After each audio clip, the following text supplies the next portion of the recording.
got to running around, forgot we were having class this morning. Enjoy everybody visiting and listening to conversation. Now that come out bad. That sounds like eavesdropping, doesn't it? But just maybe I'm witnessing, seeing people having conversations. Really enjoy that. Hopefully we'll finish up the lesson 1 sheet today. I don't know. After last week, we may be on it. How many questions are on there? 11? We may be 11 weeks. So. But anyway, the devil, sin, and hell is our study for this class, however long it lasts. First appearance of the devil, of course, we see in the Garden of Eden. That seems where in the book of Genesis, the book of beginnings, the book of first things. Of course, that's where we would be introduced to the devil in the Garden of Eden when he tricked, seduced Eve, lied to Eve. We'll talk about that a little later. Into committing the first sin by changing one word from what God had said. God said, "You will die." What did the devil say? You will not. You will not die. So we'll talk about that. We'll get into that just a little bit more. Origin of the devil. We'll talk about this as we continue to go through. What the Bible says, can't find any indication that the angels, which the devil was one, was created previous to the creation. There's nothing in Scripture about that. Seems that the devil was created, a made being in the creation. Colossians 1:16 says that Jesus created all things. All things were created by Jesus, and the devil is a thing. Then he was created by Jesus. In the creation, it was said that everything was at the end very good, so we know that the devil was created good. Something happened, and that's where we spent a bulk of our time last time talking about what was really, the devil was in heaven with God. Something happened. He was cast out. We're going to talk about that today, where it may be a misconception, not maybe a misconception, but certainly people get it wrong. They try to read in something that's not there. But anyway, the devil was created good. 1 Timothy 3, we talked about, seems that something to do with pride, because it says, don't fall into the same condemnation as the devil, when talking about the qualifications for an elder. So pride had something to do with it.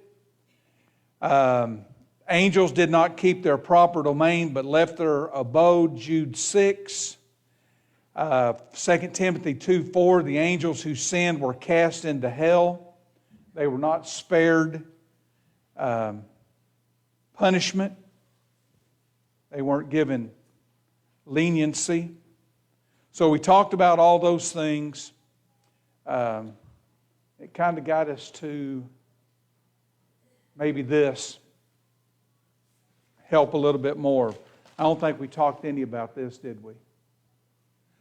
All right, what we're going to see here is names of the devil that we see. But we're also going to see some epithets.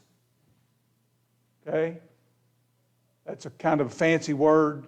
That means a descriptive phrase talking about the qualities or the character of a person usually, but in this case we're talking about the devil, epithet.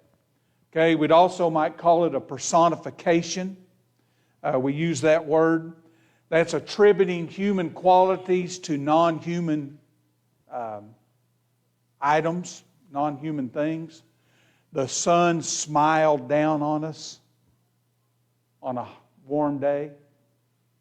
Does the sun have a mouth to smile? Does it smile? No, but we say that. Okay? So that's what we're talking about. So, the devil is non-human. He's given all of his power by God. No way should we think that if there was an attempt because of pride for the devil to usurp God's authority that was ever going to work. God gives him his power.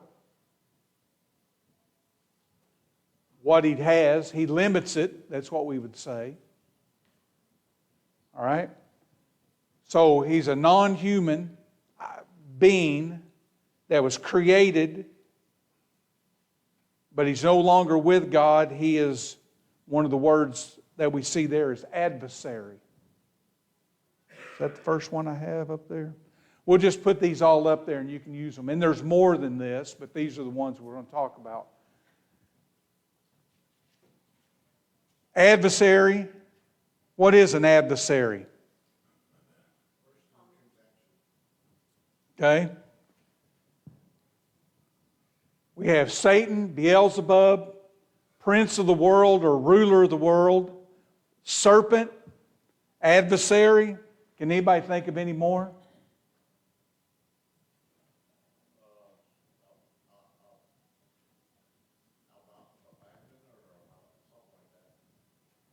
Okay, there's Belial, Belial. Belial, we'll talk about that a little bit. Father of lies. Okay, what else? Murderer. Deceiver.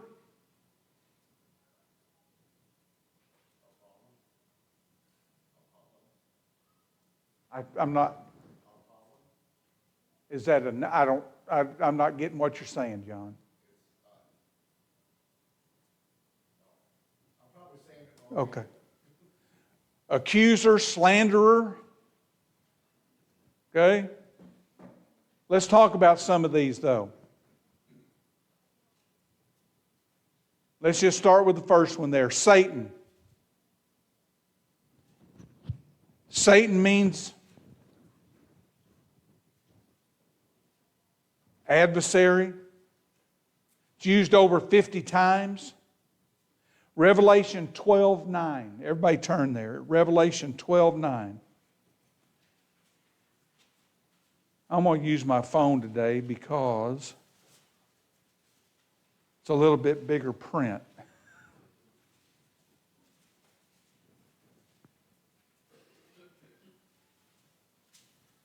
I think Barry did a good job and has been doing a good job as we've been going through Revelation.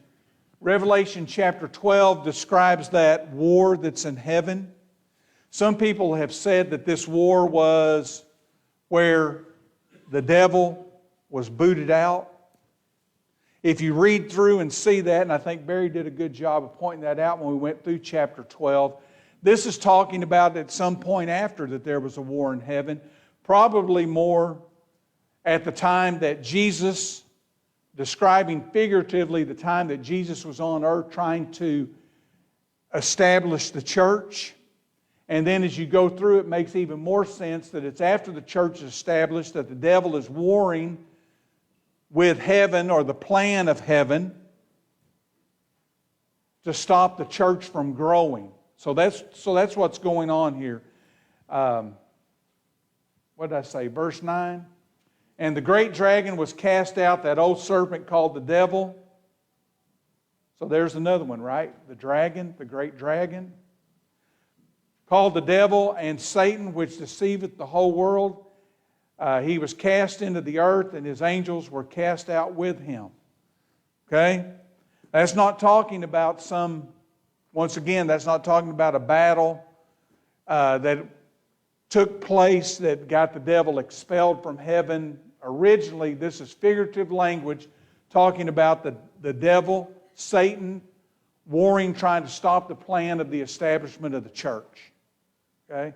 And if you were here the night Barry talked about that, he did a good job explaining that, why that's the case.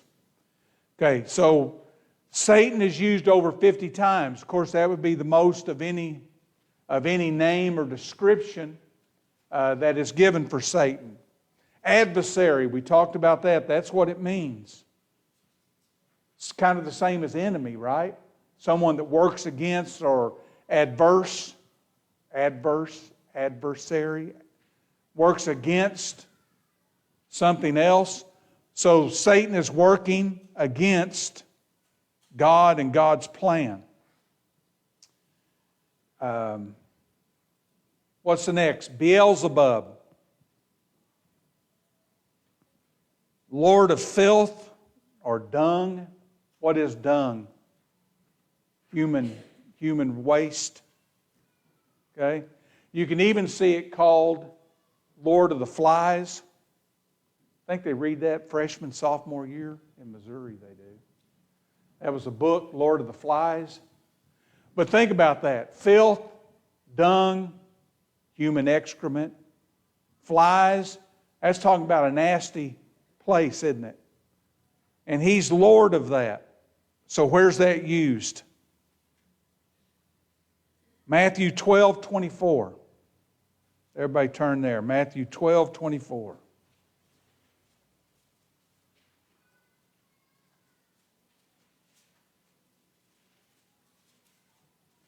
And I get started so fast I forget what I was going to say. We're talking about these are the names, they're the qualities or characteristics. Why is it important that we should know that? And Jerry reminded me that that's why we're doing this, that's why we're doing what we're doing.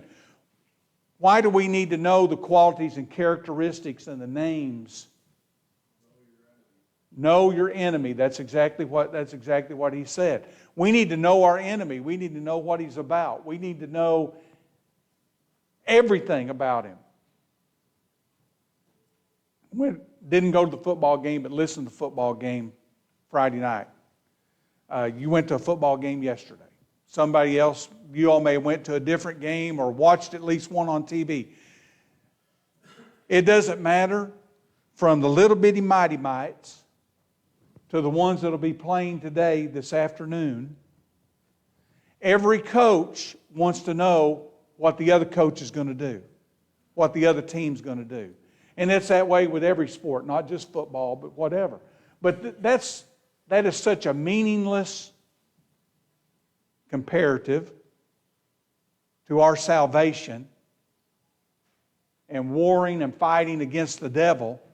Football or basketball or baseball or whatever game it is so small in comparison, but we spend how much time worrying about that? There are people making millions and millions of dollars in our society over a game, and they want to know everything they can about their enemy against their opponent. We don't act like we feel to do the same thing with the devil, do we? Okay? So that's why we're doing this. We're going to look at the qualities, and I'd forgotten to say that at the beginning, but does that help make it a little more while we're spending time with this? All right. What did I say? Matthew 12:24. That's why I couldn't get there.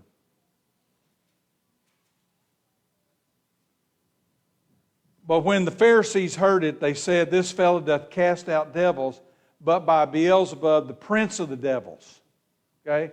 So that's a name that the devil is known as. Okay? So what's the context here? Jesus casting out these devils. The Pharisees don't like it, so they accuse him of doing it on behalf of the devil. Cast out devils on behalf of the devil. So what's Jesus' response? Do you remember that?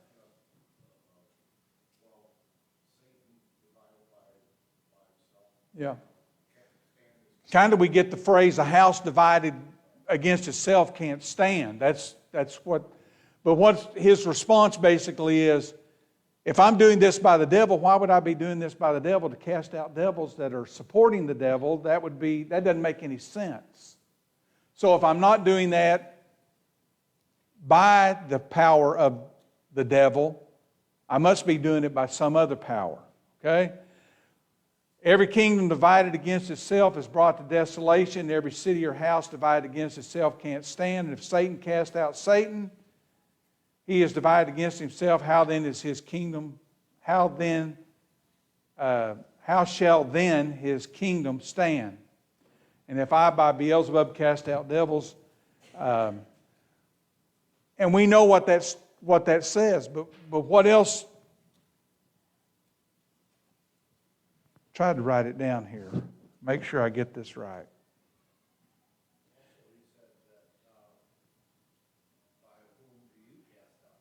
Yeah.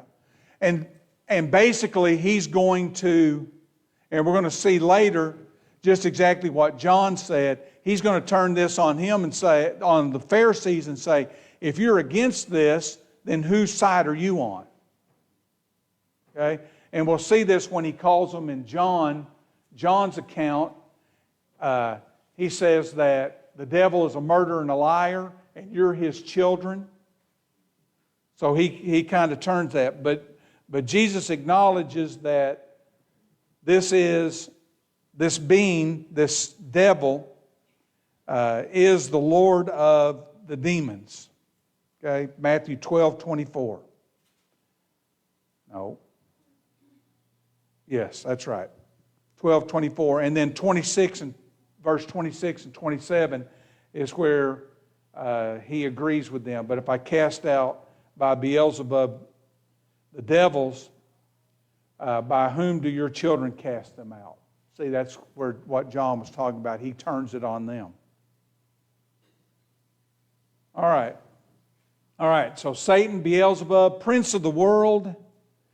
John 14:30.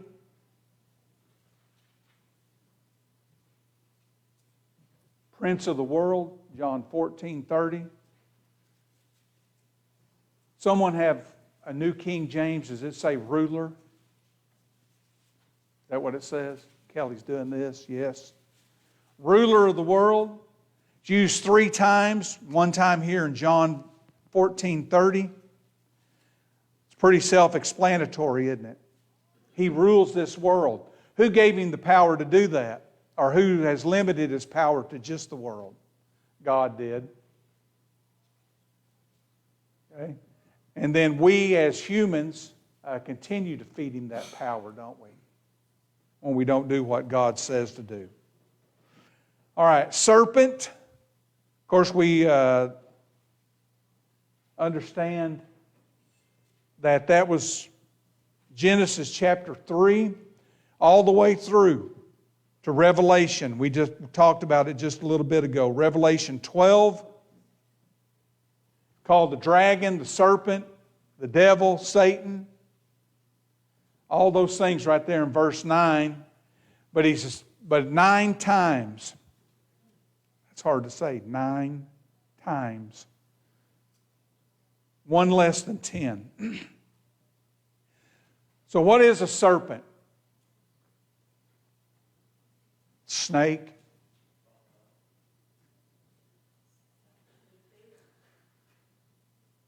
Some kind of being that was able to talk, that had legs in the Garden of Eden, because remember after that he was forced to crawl on his belly. Snake-like, sorry. Guess my voice is changing this morning. What characteristics or quality do we associate with snakes? Kind of evil, isn't it? Scary. Does anybody like snakes? If you see one, do you think, boy, that's a good thing. I'm glad I saw a snake today. Maybe some snakes you feel that way, but normally we want them gone, don't we? Genesis 3, what's attributed to the serpent? Cunning, more subtle. Isn't that what it says? What does that mean? More subtle. Sneaky. I'd say that's a good word. Cunning, deadly by nature. Snake is a snake, isn't it? Mentioned adversary. 1 Peter 5.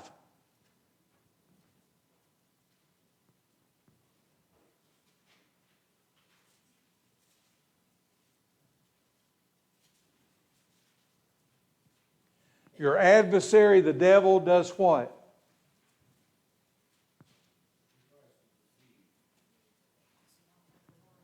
Be sober, be vigilant. That means clear-minded and keeping your senses about you. Because your adversary, the devil, as a roaring lion, what does he do? Occasionally, maybe just shows up and decides he's going to devour somebody. No. Seeking. Look at that word, seeking.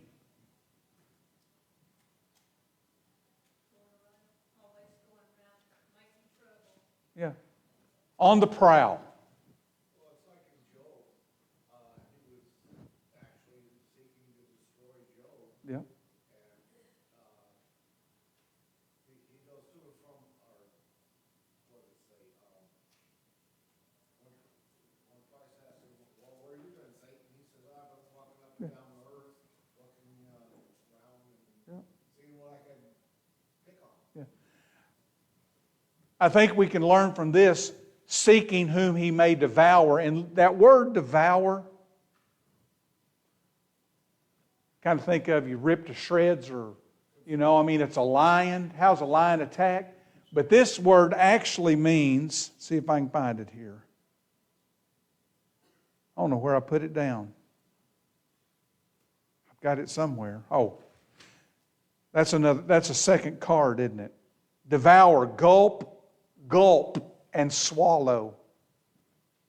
He's not going to take much time with us. He might play around and be cunning and slick like a snake, but when it comes time to finish us off, what's it going to be? It's going to be quick. And going through this study, there's some pages that I use that come from the publisher. And it says, that's kind of what happened with Peter. When Peter denied Jesus, right before that, Peter was gung-ho, we would say. He was impulsive, and I'm never going to do that, and I'm willing to die for you. And as quickly as he said that, the other thing came just as quick, didn't it, when he denied him. And that's the way it happens. But it also can happen, we might say, a little bit at a time.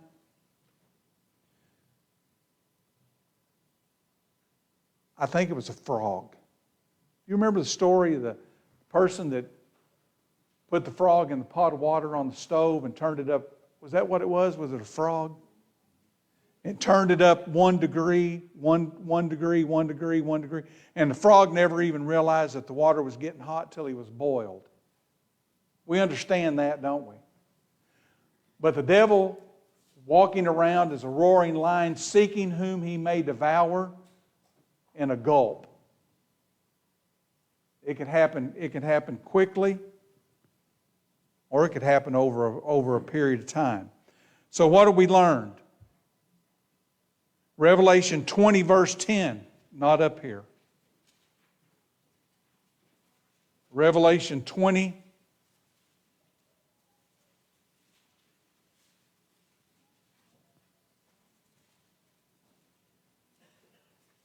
what does it say right there at the beginning? And the devil does what?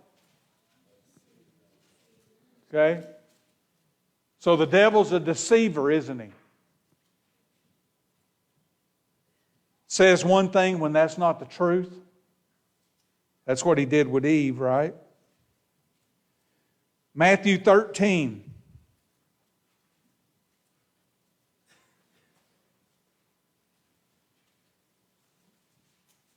Matthew 13:25. Another parable he put forth to them, saying, the kingdom of heaven is likened to a man which sowed good seed in his field. But while he slept, close, it means kind of the same thing, but what does it say here? Enemy. Well, who's the enemy? Go down then to, 28 says again, this he done, his enemy had done this, verse 28. Verse 39. The tares, or the story of the tares. Remember, the enemy had sown the tares in the field. So what does Jesus say? The enemy that sowed them is what? The devil, verse 39. Okay? So he's an enemy, he's an adversary, he's a deceiver. John 8:44 says he's a murderer. We've talked about that. That verse also said he's the father of lies. Okay? 2 Corinthians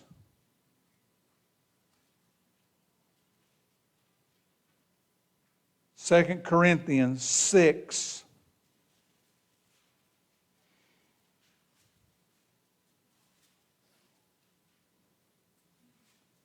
Verse 15. Use the word there. What concord or what agreement hath Christ, and what's that word? Had to look it up. Doesn't look like, it looks like Belial, but they say it's pronounced Belial. Okay? Belial.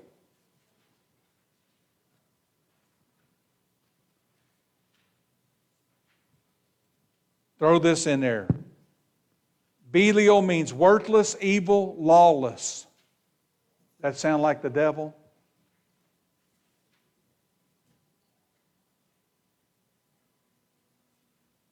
I'm sure there's others. We went through, we could find them. So what do we got? We got these 5 that I've listed up here. Satan, Beelzebub, prince or ruler of the world, the serpent. Forgot the dragon, didn't we? Dragon, adversary. Get thee behind me, Satan, Luke chapter 4. When did Jesus say that? The temptation. Adversary, deceiver, enemy, murderer, liar, Belial. Probably some others, right? Here's one we didn't mention. What's not the devil's name that he gets called a lot? Lucifer. Lucifer means morning star. Comes from Isaiah. One place it comes from Isaiah 14:12, and it's talking about the morning star. A Latin name for the planet Venus. Comes up in the morning, it's very bright. It's coming up in the morning, what does it do? It continues to rise, doesn't it? This says this morning star fell from heaven. So people have automatically said, well, the devil fell from heaven. He was cast out of heaven. So this must be the devil. But that's not who it's talking about. Do you remember who this is talking about? Figuratively, the king of Babylon. Okay? And it says, the king of Babylon, he thought more of himself. I'm going to rule. I'm going to be with God. Be like a God. And he was prophesied that that's not going to happen. Isaiah chapter 14 is describing the overthrow of the Babylonian kingdom. If you go to verse 4, it tells you that. It's the same descriptive phraseology that's used in Ezekiel chapter 28, and it's talking there about the king of the city of Tyre. Okay? A bright and morning star. Who is our bright and morning star? Jesus is described as that, isn't he? Okay? So the morning star, Lucifer, this Latin name, this name from the Old Testament, is not talking about the devil. Okay? It's talking about Lucifer being a morning star, describing the king of Babylon, even the king of Tyre. And then Jesus being our bright and morning star. It's the same phraseology. And I think what I can gather from that, it's talking about the morning star. It's a new day, new beginning. It's on the rise. Potential is there for greatness.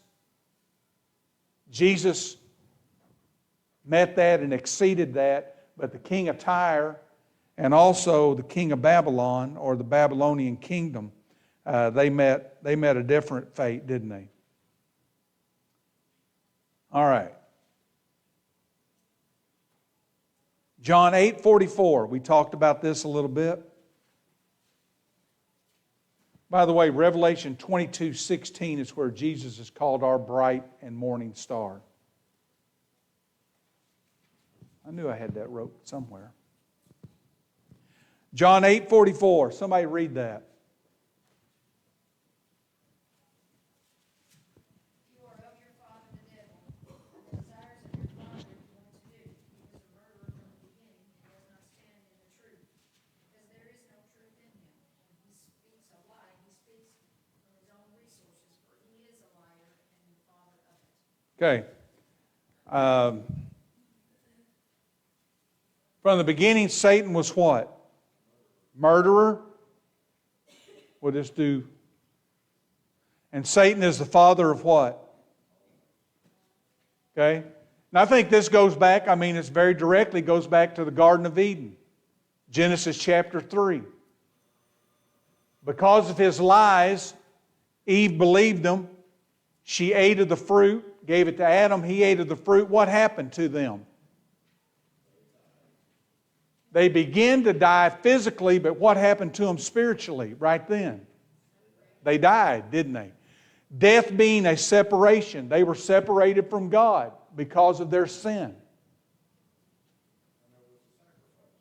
Okay? The devil lied about God. He lied about sin. And he lied about the nature of man. He was the first to lie. And in the context, I think Jerry pointed this out. In the context of this, Jesus was telling the Jews that they were the children of Satan, that they were also liars and they were murderers. All right. We talked about these. Jesus came to the wilderness as the tempter.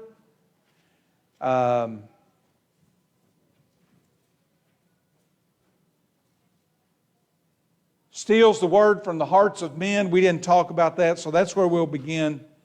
We'll begin next time. We'll do 9, 10. We've kind of done 11 already. Should be able to get that. I have some new sheets I'll put back there, and you can get those. You can begin study, because hopefully we'll get into that. We'll finish up 1 and get into 2 next time.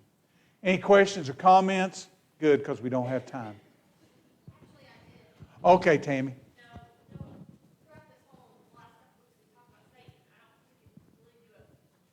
When we study him, I think we can think about James 4:7. It says, resist the devil and he will flee from you. I think there needs to be a card on that one, because I think there's a lot, people have a misconception of that.